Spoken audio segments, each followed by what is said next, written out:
Tiruppur KVR நகர் பகுதியில் முன்னாள் முதல்வர் புரட்சித் தலைவி ஜெயலலிதா அவர்களின் 78வது பிறந்தநாள் விழா பொதுக்கூட்டம் நடைபெற்றது. இக்கூட்டத்தில் அகில இந்திய அண்ணா திராவிட முன்னேற்றக் கழக திருப்பூர் மாநகர் மாவட்ட செயலாளர் பொள்ளாச்சி ஜெயராமன், சட்டமன்ற உறுப்பினர்கள் விஜயகுமார், எம்.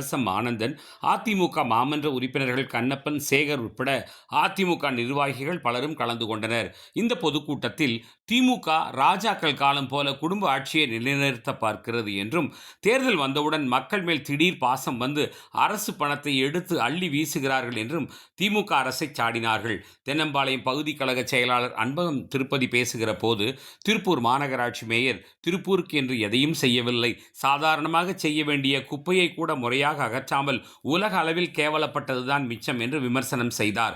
1000த்திற்கும் மேற்பட்டோருக்கு பரிசு பொருட்கள், விளையாட்டு பொருட்கள் என பல்வேறு நலத்திட்ட உதவிகள் வழங்கப்பட்டன.